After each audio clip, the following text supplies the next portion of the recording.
The next time you enjoy a glass of wine, think about your place in history. Wine may date back to 6000 BC. Nowadays, we drink it from bottles, not animal skins, but the basic principles of wine making remain the same. Wine grapes grow best in temperate climates, but if grapevines are well protected, they can survive a Canadian winter. The riper the grapes, the sweeter the wine, so growers wait as long as possible before harvesting their crop.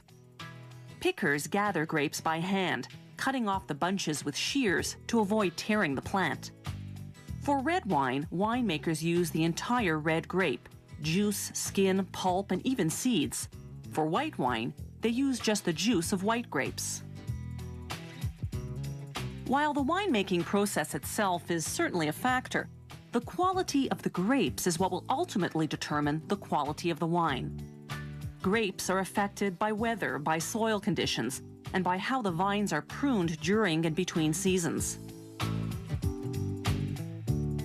The grapes go into the crusher, then into the presser, which squeezes out the juice.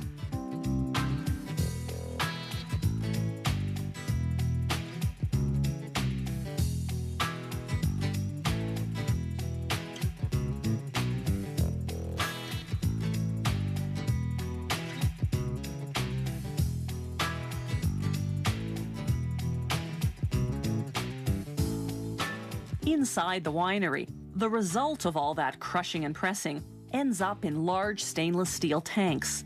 The winemaker adds yeast to make the sugar in the grape juice convert to alcohol. That's called fermentation. Winemakers constantly experiment with fermentation to try to improve the quality of their wine. They take samples of grape juice and mix them with different types of yeast. Yeast is found throughout the environment, in wild berries, for instance.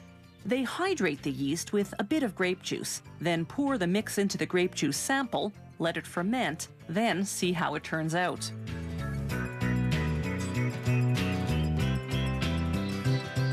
The big fermentation tanks are refrigerated, and monitoring their temperature is critical. White wine must be fermented at 17 degrees Celsius, red wine at 30 to 35 degrees Celsius. The fermentation period depends on the type of wine. White wine has to ferment for 3 weeks, red wine for just 10 days.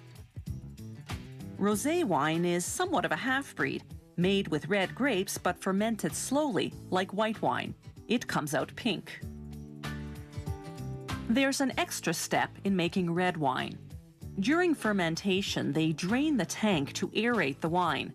The oxygen helps the yeast work faster over the short 10-day fermentation period.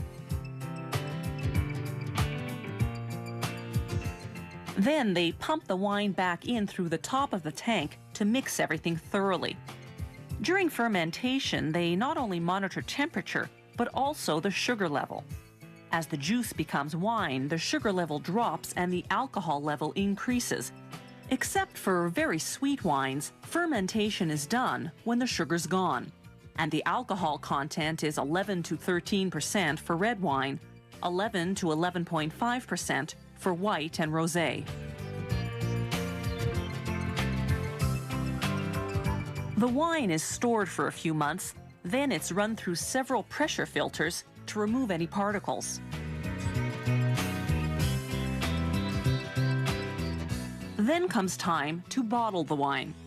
Large wineries have fully automated bottling plants, smaller operations, semi-automated systems like this one. The key in bottling wine is to avoid getting air inside, because oxygen turns wine sour. The colored wine bottles protect the wine from light, which can also affect the taste. People have used cork to plug wine bottles since ancient times, because it creates a tight seal that keeps the air out. Cork, incidentally, is a type of tree bark. It grows back so the tree isn't harmed.